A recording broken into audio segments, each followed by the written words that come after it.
there's a person I follow on X named Connor Fowler, and he is kind of like a brand person. He does, like more personal brand things for people. But because of this, he's like really observant of the creator economy and the way that all of these things have kind of been monetized. And so somebody made a post. We will put it on screen now. And Connor reacted to this post and gave some really, really insightful thoughts.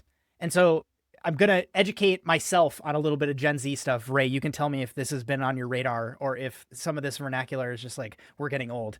But it's a 2x2 matrix, which of course, for those of people that have not been following my content forever, I love 2x2 matrices. I think it's a really, really cool way to kind of like visualize things and kind of get an understanding of the landscape of things, make decisions.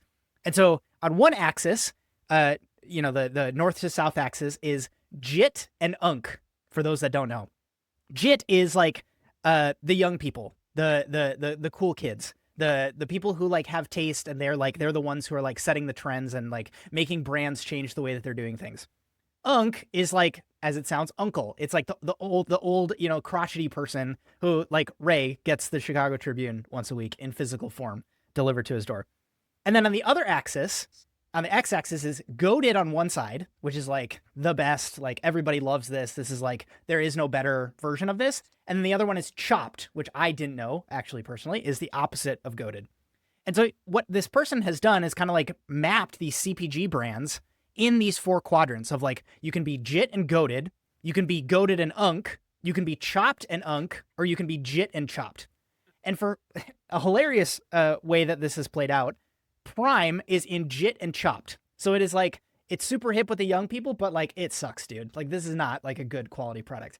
Other ones that are JIT and chopped is Crumbl cookies, Mr. Beast's Lunchly, David protein bars. And then, you can look at the graphic again. We're going to put it on screen. I do want to cover like what's hot with young people and goated is Poppy Soda, Zin, Chomped Meat Sticks, and Grillo's Pickles. And then just for sake of covering the other one, goated and UNC. You can have to look on YouTube, subscribe to us on YouTube if you want to see the other one. Goated and UNC is Diet Coke, White Monster, Nerds Gummy Clusters, which Ray and I have also sung our praises of on this show.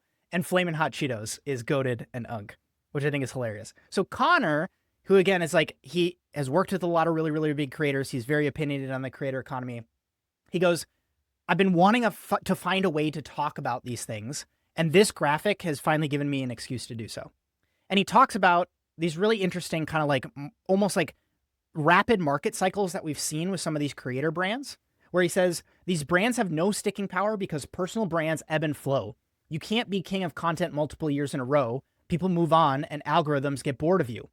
Lunchly, Prime, etc. all benefited from having a massive initial distribution network, but this was also their downfall, with hype cycles adding to its pain.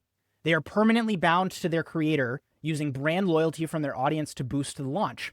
But this loyalty isn't earned, it's siphoned. It doesn't have any sticking power when things get tough. It's like receiving a spam call and at first going, maybe I did sign up for something, only to realize after a few minutes you didn't and someone sold your data. And he goes on to some of the downsides of some of these businesses, saying when the creator does something wrong, quote unquote, every product brand they have receives the same judgment, kicking them further out of favor.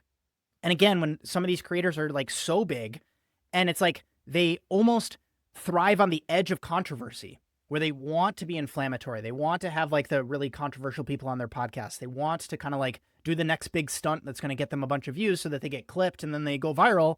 It's like everything is on this foundation of like, if one block crumbles, like all of these things that are stacked on top of it go. And Colin and Samir have done some content on this and like all of these interesting breakdowns of like, we have never had the ability to do distribution in this way anymore.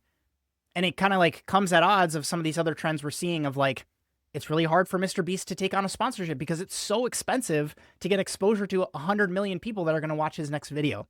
And so all of this is just really, really interesting. And he does, Connor, whose post we will link in the show notes, he actually says, instead of capital and time to build a brand which can stand on its own 2 feet, brand story, messaging, identity, that use those things that work without being held up by a personal brand.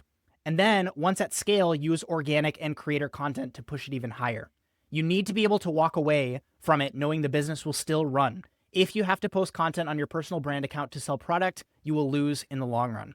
And so all of this is like, it's kind of tied in with, Logan Paul did this. It kind of had this splashy thing. Lionel Messi, like, again, big, huge, like tons of followers. Like, people look at him as like the greatest of all time, and like they will buy anything that he produces. And again, it's like, even though pardon the pun, even though all the ingredients are there, it doesn't maybe necessarily make for success. And so I thought all of that was just really interesting.